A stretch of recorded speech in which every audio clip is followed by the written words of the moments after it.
गरीब किसान और जादुई हीरा। बहुत समय पहले की बात है। एक छोटे से गांव में मोहन नाम का एक गरीब किसान अपनी पत्नी सुगंधा और बेटे गुलशन के साथ रहता था। मोहन बहुत मेहनती था, लेकिन उसकी किस्मत हमेशा उसका साथ नहीं देती थी।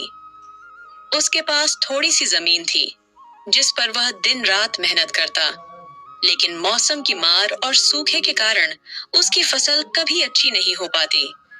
गांव के अन्य किसान कभी कभी उसकी मदद कर देते, लेकिन अपनी ही परेशानियों से जूझते वे लोग भी ज्यादा कुछ नहीं कर सकते थे। मोहन का घर मिट्टी का बना हुआ था, जिसकी छत से बारिश में पानी टपकता था। एक दिन जब मोहन घर लौटा, तो उसकी पत्नी सुगंधा चिंतित स्वर में बोली, मोहन, इतनी मेहनत के बाद भी कुछ हाथ नहीं आता। हमारे बेटे गुलशन की पढ़ाई भी ठीक से नहीं हो पा रही। हमारे पास खाने के लिए अनाज भी मुश्किल से बचा है। मोहन ने गहरी सांस लेते हुए कहा, क्या करूं सुगंधा, दिन रात मेहनत करता हूं, लेकिन ऊपर वाला मेरी सुनता ही नहीं। सुगंधा अपने पति की हालत देखकर दुखी थी, लेकिन वह उसे हमेशा हिम्मत देती। अगली सुबह मोहन अपने खेत में हल चला रहा था। सूर्य की किरणें हल्की हल्की खेतों पर पड़ रही थीं। पक्षियों की चहचहाहट गूंज रही थी। अचानक हल किसी सख्त चीज से टकराया। मोहन ने सोचा कि कोई पत्थर होगा, लेकिन जब उसने मिट्टी हटाई तो उसे एक चमकती हुई चीज दिखी। वह कोई साधारण चीज नहीं थी, बल्कि एक जादुई हीरा था। हीरे के अंदर हल्की हल्की रोशनी चमक रही थी। जैसे ही मोहन ने उसे छुआ, हीरा अपने आप हवा में तैरने लगा, और तभी एक गहरी रहस्यमयी आवाज गूंजी, हे किसान, तूने मुझे मुक्त किया है। मैं तुझे 3 वरदान दूंगा। मोहन की आंखें फटी रह गईं। क्या यह सच था?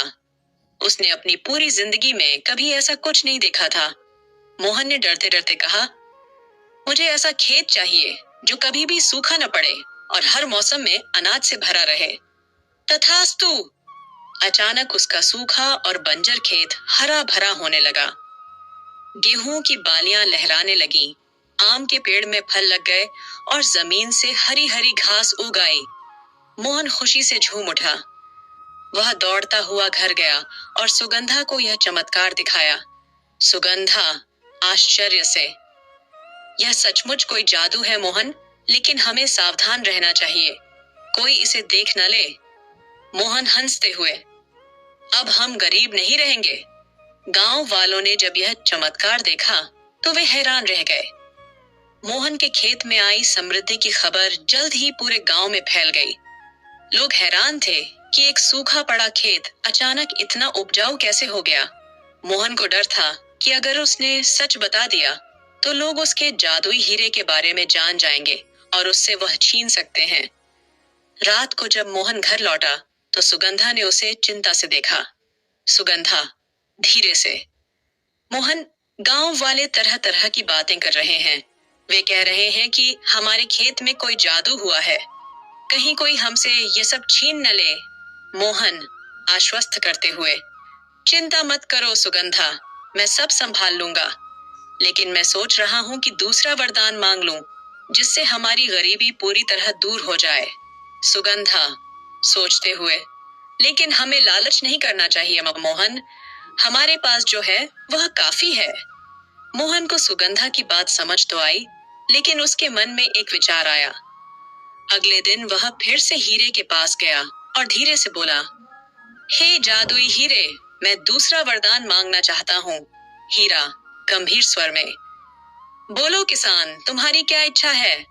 मोहन, मुझे एक सुंदर और बड़ा घर चाहिए, जिसमें हमारी जरूरत पूरी हो। तथास्तु। अचानक उसकी झोपड़ी गायब हो गई और उसकी जगह एक बड़ा सुंदर हवेली जैसा घर खड़ा हो गया। दरवाजे लकड़ी के, खिड़कियां कांच की और आंगन में एक सुंदर फव्वारा था। सुगंधा जब यह सब देखी तो वह अवाक रह गई। सुगंधा, मोहन, यह तो किसी राजा का महल लग रहा है, क्या यह सही है? मोहन हंसते हुए, अब हम अमीर हो गए हैं सुगंधा, अब हमें किसी चीज की चिंता करने की जरूरत नहीं। मोहन की अमीरी देखकर गांव के लोग उसके घर आने लगे। कुछ लोग उसकी प्रशंसा कर रहे थे तो कुछ जलन महसूस कर रहे थे। गांव के मुखिया तक ने मोहन से पूछा कि उसने यह सब कैसे किया, लेकिन मोहन ने किसी को सच नहीं बताया। समय बीतता गया और अब मोहन के मन में एक और इच्छा जागी। उसने सोचा, मेरे पास खेत हैं, घर है, लेकिन अगर मैं सबसे ताकतवर बन जाऊं तो कोई मुझसे यह सब छीन नहीं सकेगा। उसने फिर से हीरे के पास जाकर कहा, हे जादुई हीरे, मैं तीसरा और आखिरी वरदान मांगना चाहता हूँ। हीरा चमका और उसकी आवाज गूंजी, बोलो किसान, यह सी आखिरी वरदान होगा, सोच समझ कर मांगना। मोहन ने बिना सोचे समझे कहा, मुझे अजेय बना दो, कोई मुझे हरा न सके, कोई मुझसे मेरा धन छीन न सके। हीरे की रोशनी मंद पड़ गई। तथास्तु। अचानक मोहन के शरीर में एक अलग सी शक्ति महसूस हुई। उसे लगा कि अब वह कभी हार नहीं सकता। लेकिन तभी हीरा फीकी आवाज में बोला, अब मेरी शक्ति समाप्त हो गई, मुझे हमेशा के लिए सोने जाना होगा। लेकिन याद रखना, शक्ति का सही उपयोग न किया तो विनाश निश्चित है। हीरा चमकते चमकते पत्थर में बदल गया। मोहन ने उसकी बातों पर ध्यान नहीं दिया। अब वह खुद को सबसे ताकतवर महसूस कर रहा था। अब मोहन में घमंड आ गया। वह गांव के लोगों से रूखा व्यवहार करने लगा। पहले जो किसान उसके साथ काम करते थे, अब वे उससे दूर हो गए। एक दिन गांव में सूखा पड़ गया और लोग मोहन से मदद मांगने आए। गांव वाले, मोहन, तुम्हारे पास इतना अनाज है, क्या तुम हमें थोड़ा दे सकते हो? लेकिन अब मोहन पहले जैसा दयालु नहीं रहा था। मोहन, मैंने मेहनत से यह सब कमाया है, मैं क्यों किसी को दूं? सुगंधा ने उसे समझाने की बहुत कोशिश की, लेकिन मोहन का दिल अब कठोर हो चुका था। धीरे धीरे गांव वाले मोहन से नफरत करने लगे। उसके खेतों में चोरी होने लगी। लोग उसे ओए ताने मारने लगे। सुगंधा दुखी होकर, मोहन, मैंने पहले ही कहा था कि लालच मत करो, लेकिन तुमने मेरी बात नहीं सुनी। मोहन को अब पछतावा होने लगा।